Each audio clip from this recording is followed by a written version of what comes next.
My husband cheated with my best friend, but a $80,000 secret gift changed my fate. Forever. Part 1. The Perfect Life That Wasn't. I found the text message on a Tuesday.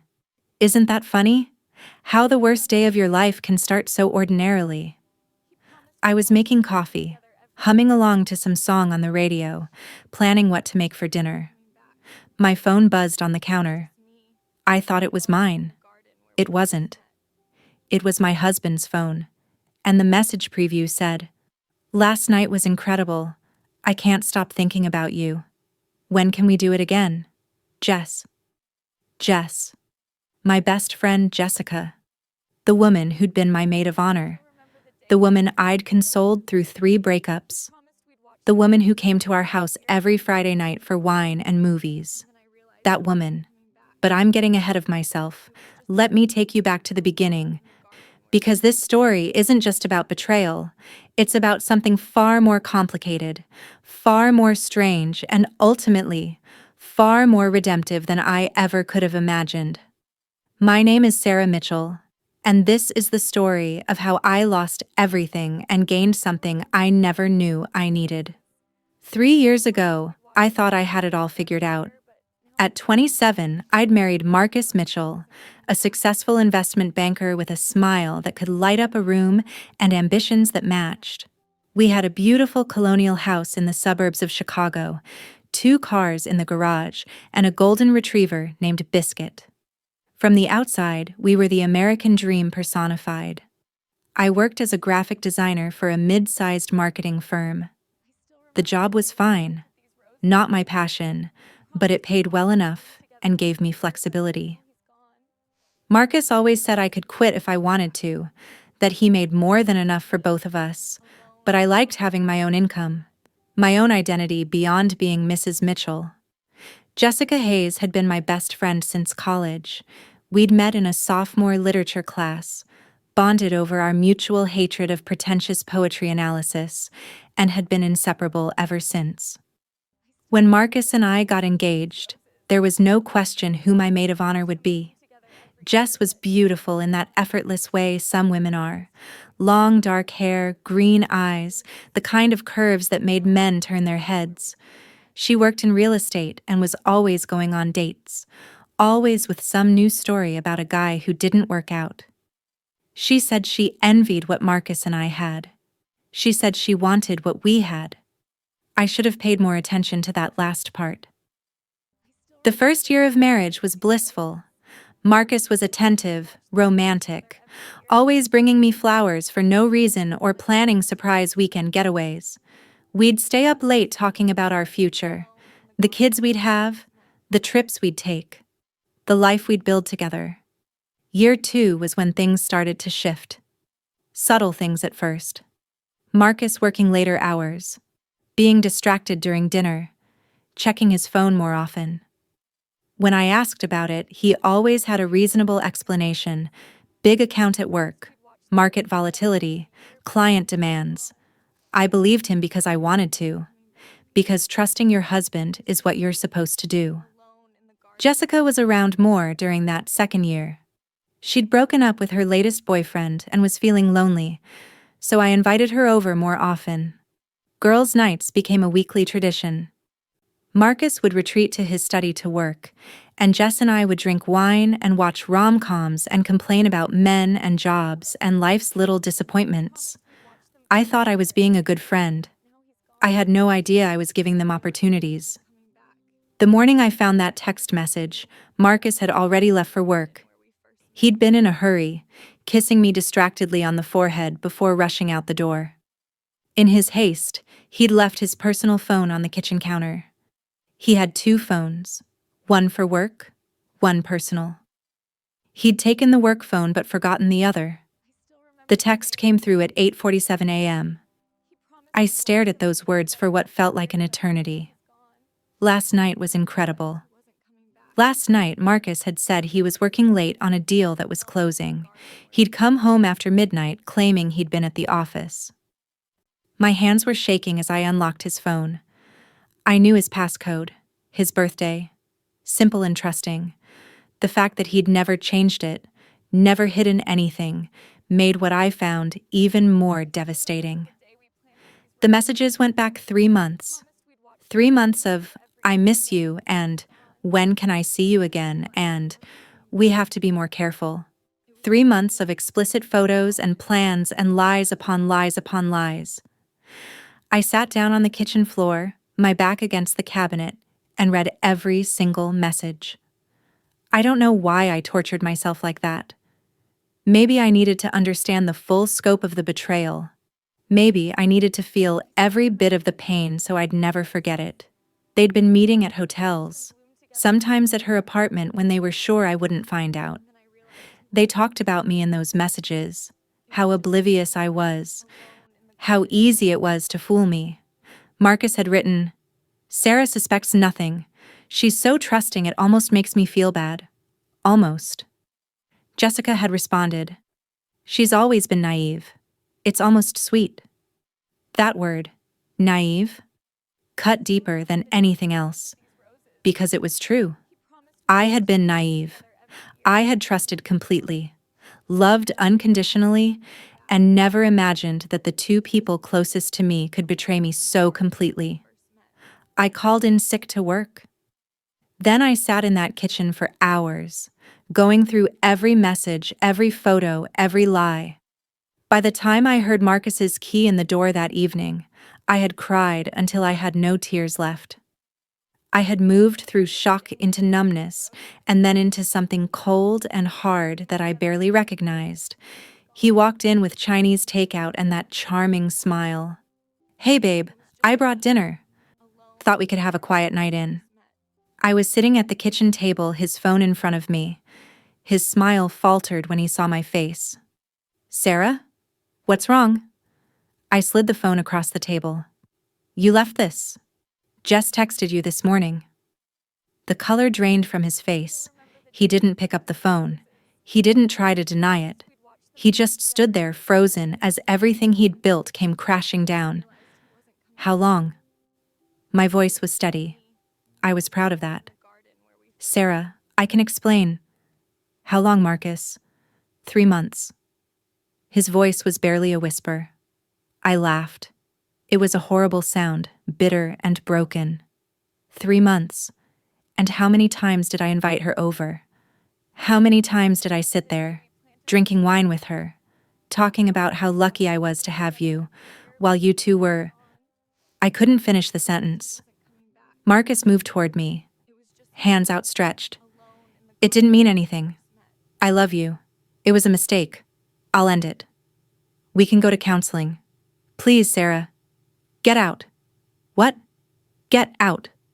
I stood up, surprised by how steady I felt. "I want you out of this house. Tonight." "Sarah, be reasonable. We can work through this. You fucked my best friend." The words exploded out of me, and suddenly, I wasn't steady anymore. "For 3 months, you lied to me every single day. You made me feel crazy for even wondering if something was wrong. You let me invite her into our home. You..." My voice broke. "You destroyed everything." He tried to argue, to plead, to promise it would never happen again. But I was done. I called my brother, who arrived within an hour and stood there, 6'3" of protective older brother energy, while Marcus packed a bag. As he left, Marcus turned to me one last time. "I do love you, Sarah. I know you don't believe me, but I do." "No," I said quietly. "You love yourself. That's all you've ever loved." The next few days were a blur. I called a divorce lawyer. I blocked Jessica's number after she sent me a dozen texts alternating between apologies and excuses. I told my parents, who were horrified. I told my coworkers I needed some time off. And then I did something I'd never done before. I fell apart. I stayed in bed for 3 days straight. I didn't eat. I barely drank water. I just lay there, staring at the ceiling, trying to understand how my life had imploded so completely. On the 4th day, my mother showed up with groceries and determination. She cleaned my house, made me shower, and forced me to eat soup while she talked about her own divorce from my father 20 years ago. "You'll survive this," she said, holding my hand. "It doesn't feel like it now, but you will. And someday, you'll realize this was the best thing that could have happened to you." I didn't believe her. How could this possibly be the best thing? But then, 3 weeks after everything fell apart, something strange happened. A letter arrived. Part 2. The letter. It came in a thick cream envelope, my name written in elegant calligraphy. No return address. I almost threw it away thinking it was some kind of sympathy card or spam. But something made me open it. Inside was a handwritten letter on expensive stationery. The handwriting was elderly, shaky but still refined. "Dear Sarah, you don't know me, but I know you. My name is Eleanor Ashford, and I am, or was, by the time you read this, your grandmother." I stopped breathing. I didn't have a grandmother. My mother's parents had died before I was born. My father's mother had died when I was 3. I had no memory of her. I kept reading. "Your father and I became estranged when he was young, due to circumstances I deeply regret. He made it clear he wanted nothing to do with me, and I respected his wishes, even though it broke my heart. But I never stopped following his life, and later, yours. I know about your recent troubles. I have been keeping track of you through means I'd rather not disclose. Please don't think ill of your mother. She knew nothing of this. I know your marriage has ended. I know you are hurting. I am writing to you now because I am dying. And I want to do something for you that I was never able to do while I was alive. Help you. In 2 days, you will receive a visit from my attorney, James Thornton. He will explain everything in detail, but I want you to hear this from me first. I am leaving you money. A significant sum. Enough to change your life if you choose to let it. But there is a condition. You must leave Chicago. You must move to a small town called Millbrook, Oregon, where I spent the last 30 years of my life. You must live there for at least 1 full year. And you must use at least half of the money I'm giving you to start a business or pursue a dream you've always had but never believed you could achieve. I know this seems strange.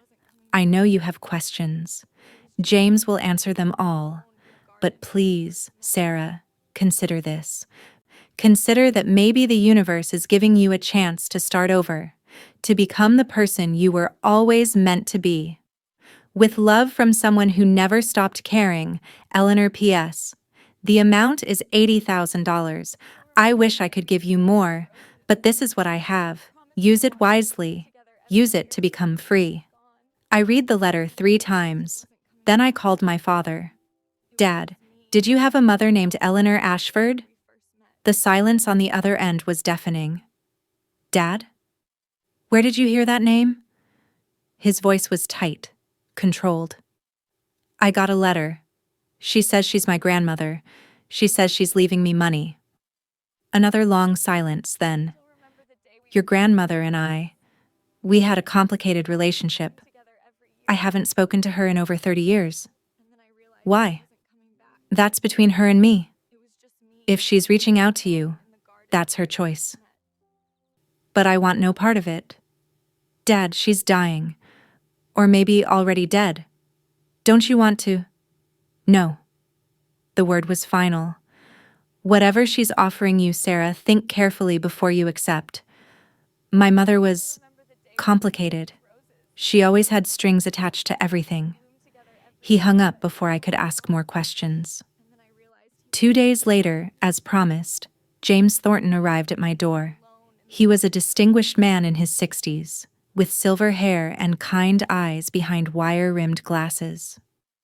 "Ms. Mitchell, I'm James Thornton. I believe Eleanor wrote to you?"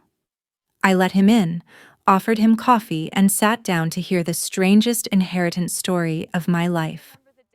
"Eleanor Ashford passed away 1 week ago," James began. "She had been ill for some time.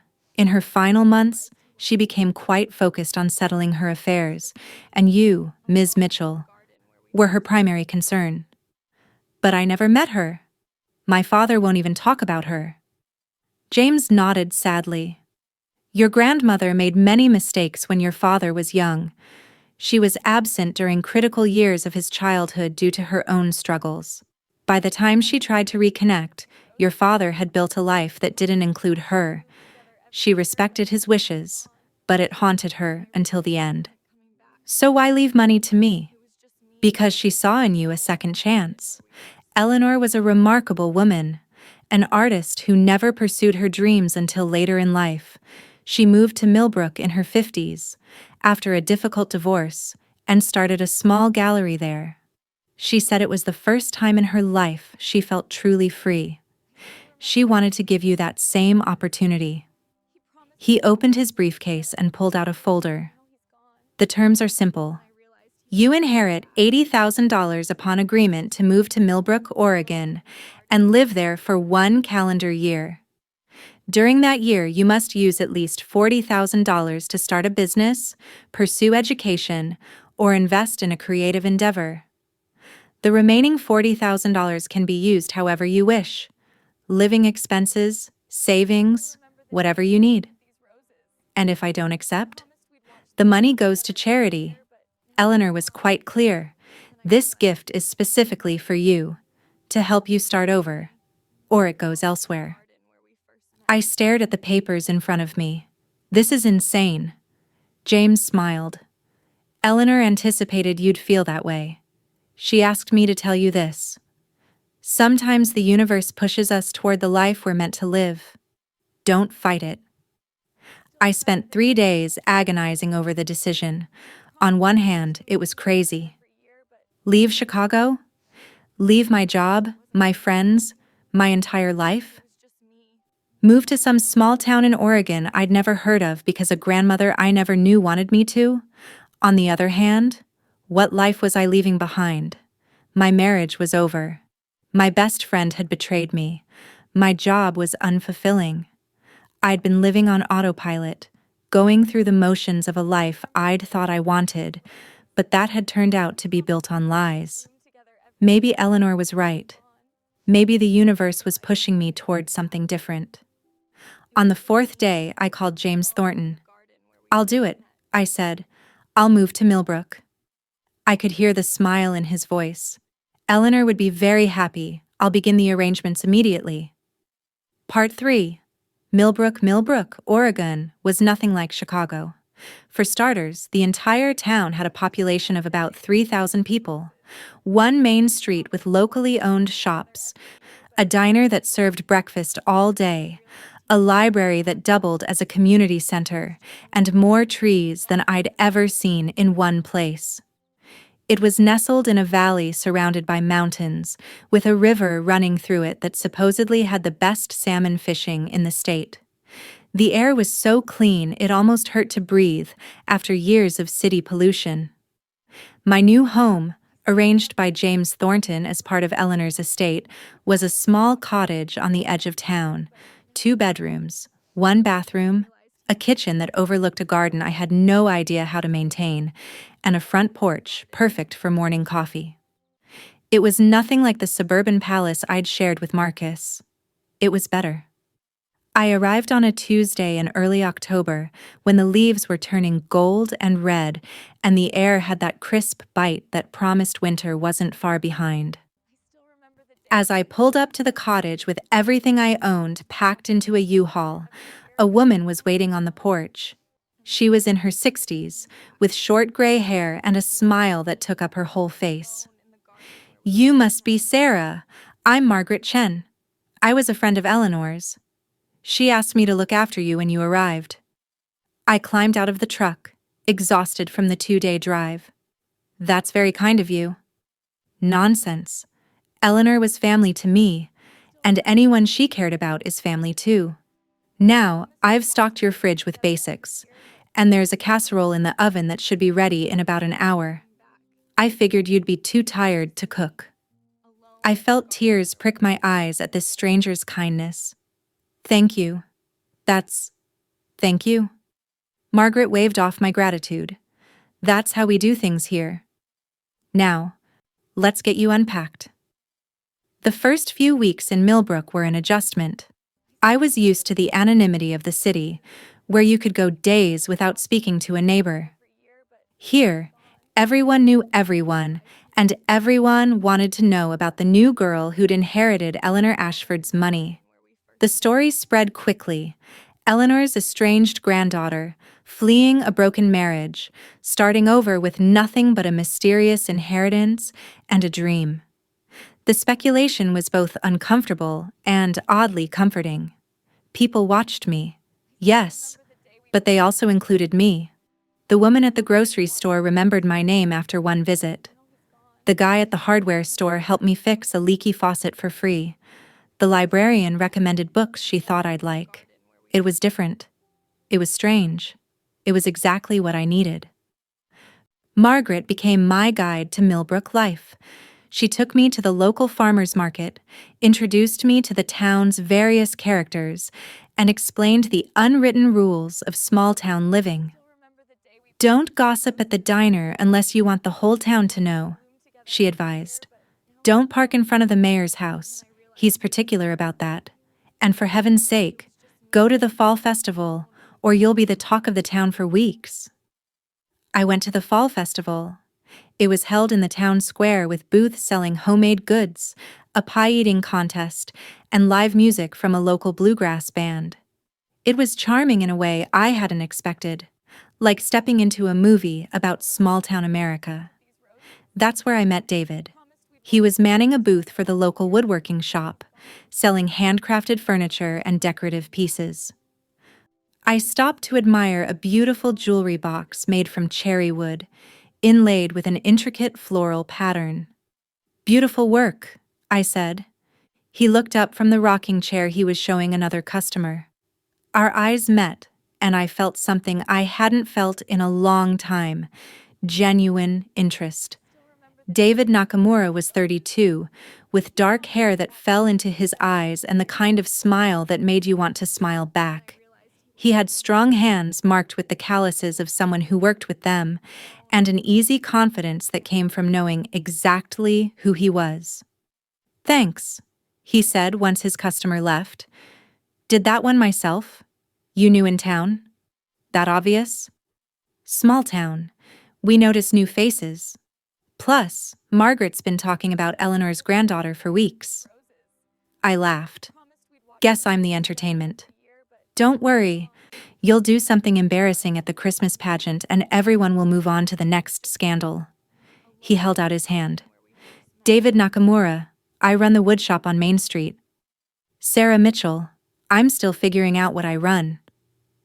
We talked for over an hour, way past the point where it was reasonable for me to be monopolizing his time at his booth. He told me about growing up in Millbrook, leaving for college in Portland, and coming back because he couldn't imagine living anywhere else. I told him an edited version of my story: the divorce, the inheritance, the chance to start over. "So what are you going to do?" he asked. "For your business, I mean." Eleanor's terms. "I don't know yet. I was a graphic designer in Chicago, but I don't think Millbrook needs that. I've been thinking about maybe something creative. I used to paint before life got in the way." David's eyes lit up. "There's an empty space on Main Street. Used to be a bookstore. The owner wants to rent it out. You could turn it into a gallery or a studio." "I haven't painted in years. I wouldn't even know where to start." Eleanor's old studio is still standing. It's a cabin about 2 miles up the mountain road. Margaret has the key. Maybe you should check it out. Might inspire you. The next day, Margaret drove me up to Eleanor's studio. It was a small log cabin with floor-to-ceiling windows facing the valley, surrounded by pine trees and absolute silence. Inside was a treasure trove: canvases stacked against walls, paint supplies organized meticulously, sketches and studies pinned to boards, and paintings, dozens of them, depicting the landscape around Millbrook in every season, every light, every mood. Eleanor had been talented, really talented. "She wanted you to have all of this," Margaret said softly. She told me once that she'd wasted so many years not pursuing her art because she thought it was selfish. She didn't want you to make the same mistake. I ran my fingers over a palette still marked with dried paint. I don't know if I'm good enough. Neither did she at first. But she did it anyway. That's the secret, Sarah. You don't have to be good enough. You just have to be brave enough to try. I spent the afternoon in that studio, going through Eleanor's work, feeling a connection to this woman I'd never met. She'd left me more than money. She'd left me permission to dream. Part 4. Building something new. I signed the lease on the Main Street space in November. It was a disaster. The previous tenant had left it in terrible shape: water-stained ceiling tiles, ancient carpet that smelled like mildew, walls that hadn't been painted since the 1980s. But it had good bones, high ceilings, beautiful original hardwood floors under that awful carpet, and huge display windows facing the street. I threw myself into renovating it. David helped, showing up after work with tools and expertise.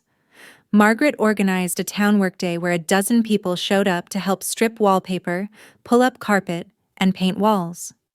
"This is how we do things in Millbrook," Margaret explained when I tried to thank everyone. "We take care of our own." I wasn't sure when I'd become their own, but it made my chest tight in the best way. The renovation took 6 weeks. We exposed the beautiful hardwood floors, painted the walls a soft cream color that made the space feel larger, replaced the lighting, and built custom shelving for displaying art. David made me a gorgeous wooden counter for the front desk, refusing payment. "Consider it a housewarming gift," he said, "or a studio warming gift. Whatever." I named it Ashford Gallery in honor of Eleanor. The plan was to display local artists' work and host classes, painting, pottery, whatever creative pursuits people wanted to explore. I'd use the back room as my own studio, finally returning to the painting I'd abandoned years ago. The town was excited. Millbrook hadn't had an art gallery in over a decade, not since Eleanor's health had declined too much for her to maintain it. Opening day was set for December 15th, just in time for the Christmas season. During those weeks of renovation, David and I grew closer. He'd stay after everyone else left, and we'd sit on paint-splattered drop cloths, eating takeout from the diner and talking about everything and nothing. He told me about his divorce 3 years ago. His ex-wife had wanted the city life he couldn't give her. She'd left Millbrook and never looked back. "I get it," he said. "This town isn't for everyone. But for me, I can't imagine being anywhere else." "That probably sounds provincial." "It sounds like you know who you are," I replied. "That's not provincial. That's rare." He looked at me with those warm brown eyes. "What about you? You figuring out who you are?" "I'm trying. For the first time in my life, I'm actually trying." The thing is, I was. In Chicago, I'd been Sarah Mitchell, Marcus's wife, Jessica's friend, a graphic designer who paid the bills. I'd been defined by my relationships, my job, my role in other people's lives. Here, I was just Sarah. And I was discovering that just Sarah was someone I actually liked. I started painting again. At first, my hands felt clumsy, my eye uncertain. But slowly, the muscle memory returned. I'd go up to Eleanor's cabin and paint the landscape, trying to capture the way the morning mist rose off the valley or the way the sunset turned the mountains purple and gold. I wasn't as good as Eleanor, not yet. But I was improving, and more importantly, I was happy doing it. Marcus called in late November. I almost didn't answer, but curiosity got the better of me. "Sarah? Thank God. I've been trying to reach you for weeks." "I changed my number. How did you get this one?" "Your mom." I told her it was an emergency. I made a mental note to have a conversation with my mother about boundaries. "What do you want, Marcus?" "I want to talk. About us. I made a mistake, Sarah. The biggest mistake of my life. I miss you. I miss us.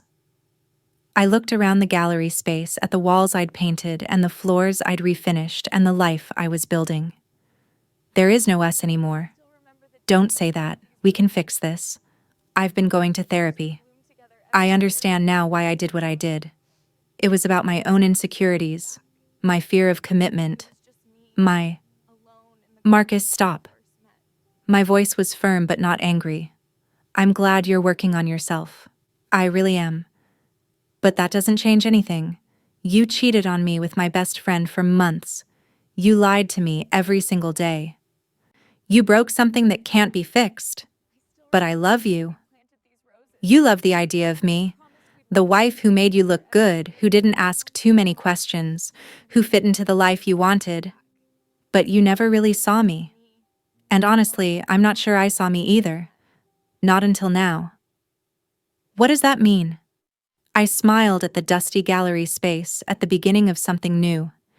It means I'm finally figuring out who I am, and she's someone who deserves better than what you gave me. Sarah, goodbye, Marcus. I hope you find what you're looking for, but you're not going to find it with me. I hung up and blocked his number. Margaret, who'd been painting trim on the other side of the room and pretending not to listen, looked up. That sounded like closure. Yeah, I said, surprised by how light I felt. I think it was. Jessica sent a letter. An actual letter, since I'd blocked her number and all her social media. It arrived 2 weeks before the gallery opening. Dear Sarah, I know you probably don't want to hear from me. I know I'm probably the last person you want to think about. But I need to say this, even if you never respond. What I did was unforgivable. There's no excuse for it. I betrayed you in the worst possible way, and I've had to live with that every day since. I lost my best friend because I was selfish and stupid and convinced myself that what I was doing wasn't really wrong because you didn't know about it. But that's bullshit.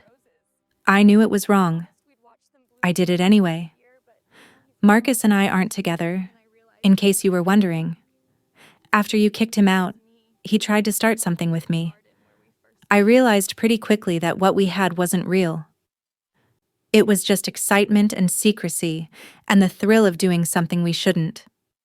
Without that, there was nothing. I know I don't deserve your forgiveness.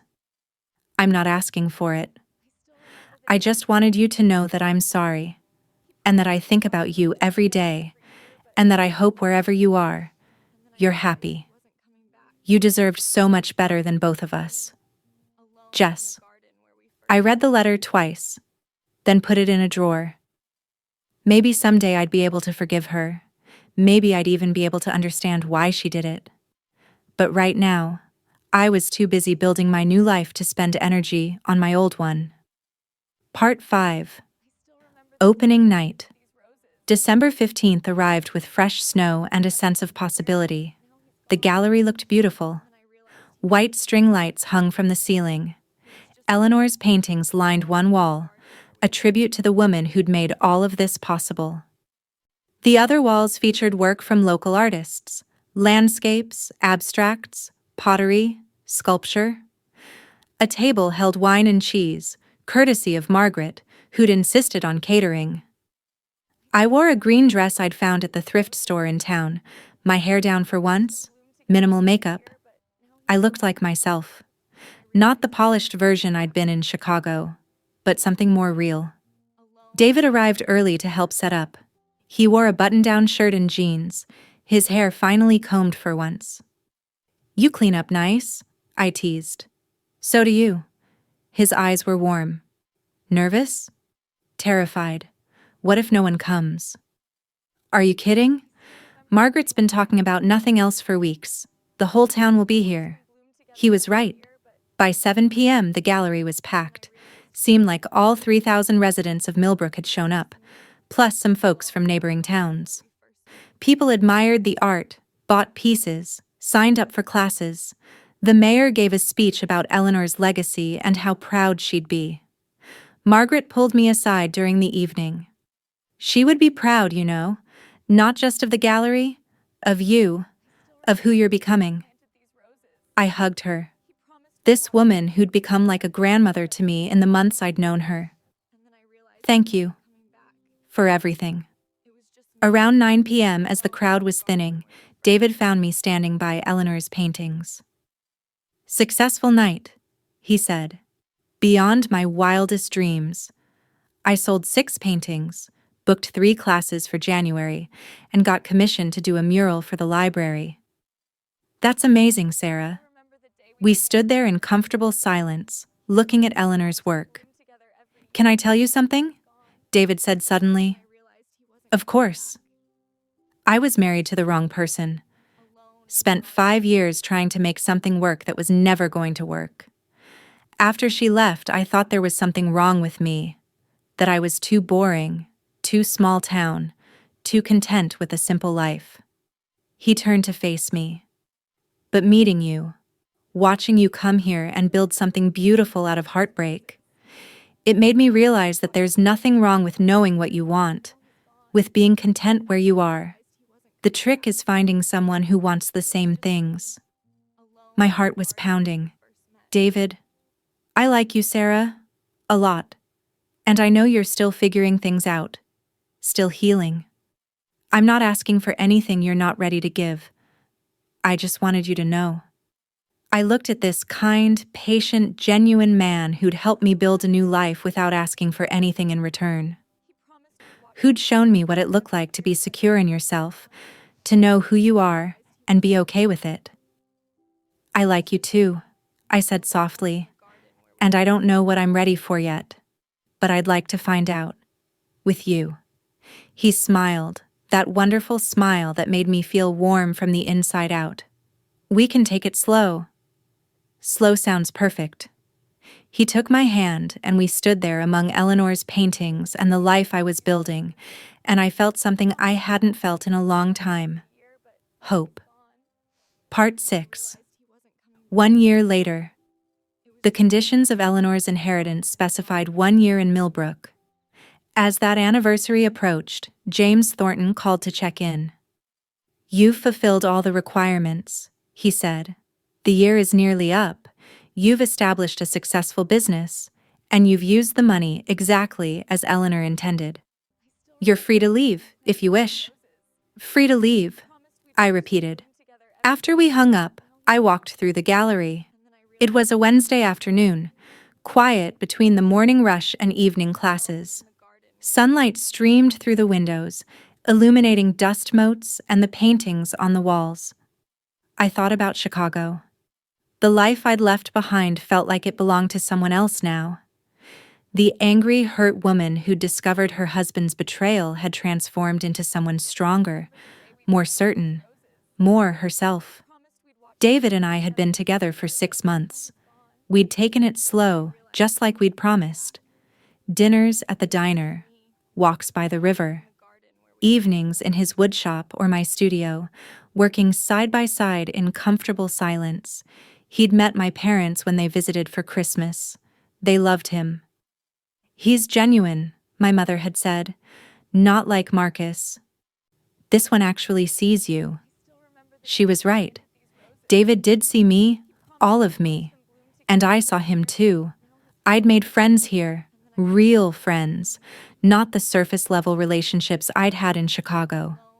Margaret had become like family. There was Linda, who ran the bookstore and came to painting class every Tuesday. Tom, the mechanic who'd fixed my car 3 times and refused to overcharge me.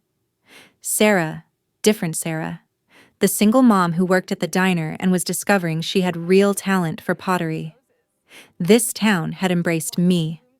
More than that, it had given me space to become someone I actually wanted to be. My phone rang. It was my dad. "Sarah, I've been thinking. About Mom. About Eleanor." This was the first time he'd brought her up since I'd moved. "Yeah?" I was angry at her for so long, for not being there when I needed her, for putting her own struggles ahead of being my mother. But seeing what she did for you, leaving you that money, that opportunity, Maybe she was trying to make up for it, in the only way she knew how. I think she was, I said softly. I wish I'd given her a chance to explain, to apologize. I was too stubborn. Dad, she knew you loved her. Even if you couldn't forgive her, she knew. How do you know that? Because she did this. She left me this gift because she wanted to break the cycle. She wanted me to have the fresh start she never gave herself until it was almost too late. That's love, Dad. Even if it's complicated. He was quiet for a long moment. You sound different. Happier. I am. I really am. Then she succeeded. Eleanor succeeded. I decided to stay in Millbrook. It wasn't a difficult decision, really. This was my home now. These were my people. This was the life I'd built from the ashes of the old one. I threw a party at the gallery to celebrate the 1-year anniversary of Eleanor's passing and my arrival in Millbrook. The whole town came. Margaret made enough food to feed an army. David made a toast. To Sarah, he said, raising his glass, who came here broken and built herself into something beautiful. And to Eleanor, who had the wisdom to know that sometimes the best gift you can give someone is a push toward the life they're meant to live. Everyone cheered. I tried not to cry and failed miserably. Later, after most people had left, David and I stood on the sidewalk outside the gallery. It was snowing lightly, soft flakes catching in his dark hair. I have something for you, he said, pulling a small box from his pocket. My heart jumped. David, it's not what you think. I mean, it's not what you think, but it's not. Just open it. Inside was a key, wooden, intricately carved, beautiful. I made it, he said, for the studio. Eleanor's studio, I mean. Margaret and I have been talking, and we think you should have it. Officially. It should be yours. I looked from the key to his face, this man who kept giving me gifts without asking for anything in return. David, I can't just take... You're not taking anything. We're giving it to you. Because you belong here, Sarah. Because this is your home. Because I love you. The words hung in the cold air between us. You love me. I love you, he repeated, more confidently this time. I have for months. And I know maybe it's too soon for you. Or maybe you're not ready, or maybe... I kissed him. Right there on Main Street, snow falling around us, in front of the gallery that represented everything I'd become. When we broke apart, he was grinning. I love you too, I said. I think I have for a while. I was just scared to say it. You don't have to be scared anymore. I know. That's the amazing thing. For the first time in my life, I'm not. Epilogue. 2 years later, I'm standing in Eleanor's studio, my studio now, putting the finishing touches on a painting. It's for a show in Portland, the first time my work will be displayed in a real city gallery. I'm nervous and excited and proud. David is building an extension on the gallery to accommodate the increased demand for classes. We're getting married in the fall, right here in Millbrook, with Margaret officiating and half the town in attendance. My parents are moving here next month. Dad's retiring, and he says he wants to be closer to me, closer to the life he wishes he'd had the courage to build for himself. He's also started working on a letter to Eleanor, even though she's gone. He says he needs to say the things he never got to say. I think about Marcus sometimes. I heard through the grapevine that he's engaged to someone new, another successful professional who fits into his world. I hope he's happy. I hope he's learned something. But mostly, I don't think about him at all. Jessica sent me another letter last month. Just a short note. I saw your gallery featured in a magazine. I'm proud of you. I hope you found what you were looking for. I wrote back. Just 3 words. I have. Thanks. Maybe someday we'll talk again. Maybe not. I've learned that closure doesn't always mean reconciliation. Sometimes it just means accepting what was and moving on. The $80,000 that Eleanor left me changed my life, yes, but not in the way I expected. It wasn't the money that saved me, it was the permission it gave me to completely reimagine who I could be.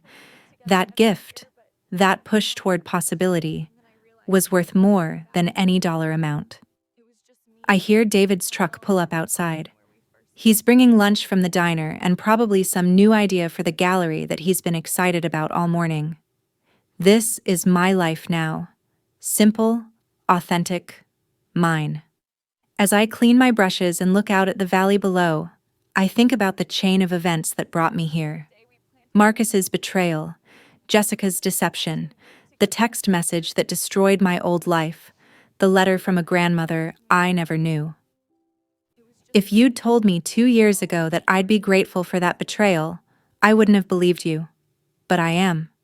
Because it broke open my carefully constructed life and showed me that I'd been living for everyone but myself. Eleanor knew something I didn't. Sometimes you have to lose everything to discover what truly matters.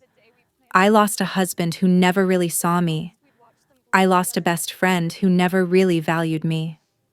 I lost a life that looked perfect from the outside but felt hollow on the inside. And in losing all of that, I found myself. There's a note from Eleanor that James gave me on the 1-year anniversary, a postscript she'd written before she died. Sarah, if you're reading this, you stayed. You built something. You became brave. I wish I could have met you, could have known the woman you've become. But in a way, I do know you. Because you're doing what I did, choosing to start over, choosing to create, choosing yourself. That takes a courage most people never find. I'm proud of you, even though I never got to tell you in person. Build a beautiful life, my dear granddaughter. You deserve it. I keep that note in my pocket most days. A reminder that it's never too late to choose yourself. That broken things can be transformed into something beautiful. That sometimes the worst thing that ever happens to you is actually the universe pushing you toward your real life. My phone buzzes. A text from Margaret. Dinner at my place tonight? Tom is grilling. Linda's bringing wine. We're celebrating Tom Jr.'s college acceptance. You and David are required to attend. No excuses. I smile and text back. We'll be there. This is my family now. This is my home. This is the life I built from an $80,000 secret gift and the courage to start over. And I wouldn't change a single thing. The end author's note. This story is about more than betrayal and revenge. It's about the unexpected ways life redirects us toward our true paths. Sometimes the worst heartbreak opens the door to the greatest transformation. Sometimes losing everything is actually the beginning of finding yourself. Eleanor's gift wasn't just money, it was permission. Permission to reimagine, to rebuild, to become. And that's the real secret. We don't need an inheritance to start over. We just need the courage to choose ourselves, even when it's scary, even when it means leaving behind everything familiar. Sarah's journey from betrayed wife to self-assured artist wasn't about the money. It was about being brave enough to take the chance when it presented itself, about trusting that sometimes the universe knows what we need better than we do. May we all have the courage to start over when we need to. May we all find our Millbrook, whatever form it takes. And may we all have someone, living or gone, who believes in us enough to push us toward our real life. Your story isn't over. It's just beginning.